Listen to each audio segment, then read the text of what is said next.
All right, everyone, buckle up, Right. because we're taking a deep dive today into a topic that I know has been generating a lot of buzz and that you specifically requested ABA therapy. Mm-hmm. And get this, you actually sent over this cheap ABA blog post, right? That's right. So we're going to put on our detective hats Ooh, I like and that. try to figure out what's what. Yeah, separate myth from reality, right? Exactly. And I know this is a big deal for lots of families out there, especially those touched by autism. So we're going to be super careful and nuanced here.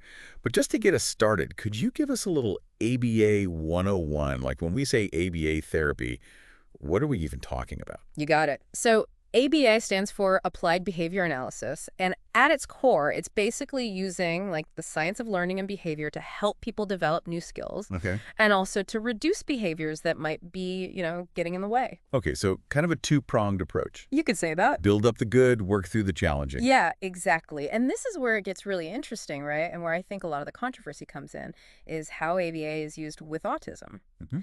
It's been around since like the 1960s, but the way it's practiced today is, night and day from where it started. Yeah, speaking of which, this cheap ABA blog mentioned something called discrete trial training. And I got to be honest, it sounded a little intense. Yeah, so that was early ABA. Okay. And picture this, a lot more structure, Okay. a lot more repetition. There were even some punishment techniques that, thankfully, you almost never see in modern ABA. Wow, okay. Yeah, we're talking like a 180-degree shift, towards positive reinforcement, play-based learning, and really, really tailoring the therapy to the individual child's needs. So less drill sergeant, more supportive playmate. You got it. Remember you mentioned your kiddo loves building with Legos. Yeah. Like a modern ABA therapist might use those very Legos to teach colors, counting, even social skills like sharing. Oh, wow. It's all about making learning fun and functional. Wait, seriously, they use Legos. Tell me more about that. Okay, so imagine this. You've got your little one totally engrossed in building a Lego tower, right? Yeah. The therapist might use that opportunity to work on, say, color recognition by asking for a blue brick, or maybe they'll practice counting as they stack the blocks higher and higher. Oh, that's smart. It's incredible how seamlessly therapy can be woven into those playful interactions. That makes so much more sense than what I had pictured in my head. Uh, Okay, so it's clear that ABA has evolved, uh-huh. but this blog post still had some pretty strong words for it. Like, they called some ABA practices abusive and said it tries to force autistic kids to act neurotypical. Those are some serious accusations. They are serious accusations, and they're things that we definitely need to approach with sensitivity and understanding. Right. It's true that some of those older ABA practices, like we talked about, were criticized for being too focused on, making kids look neurotypical, for blending in. Yeah. But modern ABA really emphasizes that every child is different. Like, the goal is to help each child thrive as their own unique autistic self, not to erase that part of them. Okay, so there's definitely nuance here, which is why I'm glad we're having this conversation.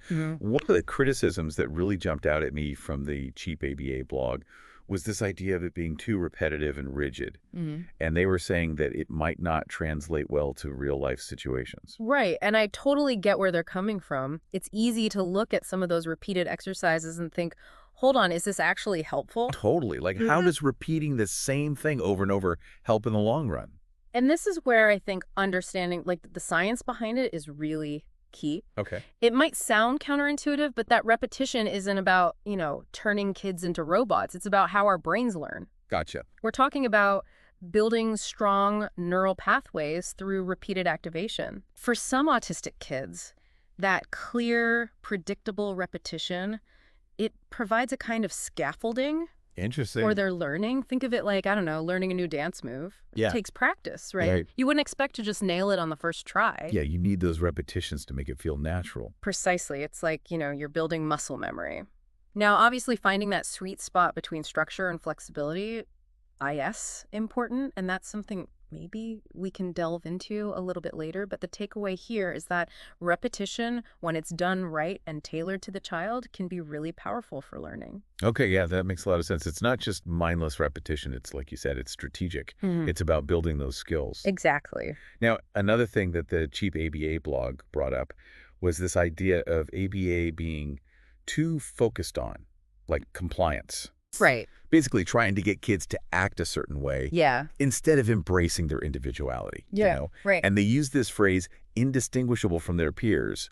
And honestly, that kind of made my stomach drop a little. I can see why that would be concerning for Yeah. sure, yeah. Nobody wants their kid to feel like they have to, like, fit into this box, right? Right. But I think it's really important to kind of separate, like, the intent of modern ABA from those, older practices that Right. maybe weren't as individualized. So it's not about erasing their unique traits. It's maybe more about giving them more tools to Yes. navigate a world that, wasn't necessarily designed with neurodiversity in mind. Exactly. Exactly. Think of it this way, teaching a child to make eye contact, for instance. That's not about making them look normal. It's about giving them a way to better connect with others. Okay. To understand those social cues and ultimately to have more success in those interactions. It's about, like, empowering them with those skills, not taking away their individuality. That's a really important distinction. Yeah. Because it's not about changing who they are. Right. It's about giving them more options. Precisely. And that actually ties into another one of the criticisms that the blog touched on, which was this idea that ABA focuses too much on, like, eliminating bad behaviors Yes. instead of actually teaching new skills. They talked about that. Like, is it just about stopping the behavior, or is it about actually giving them a different way to handle things? It's definitely about teaching, not just stopping. And remember, we were talking earlier about how, like, ABA has evolved. Yes. Well, modern ABA really emphasizes this idea of teaching what we call replacement behaviors, not just trying to extinguish those unwanted ones. So it's not just don't do that. It's more like, hey, instead of doing that, try this. Exactly. It's like, think about when you're trying to teach a toddler not to color on the walls, right? Right. Simply saying no isn't always that effective. But if you can give them, like, an alternative, you hand them some paper or a coloring book, you're teaching them a more appropriate way to, express themselves creatively. Right.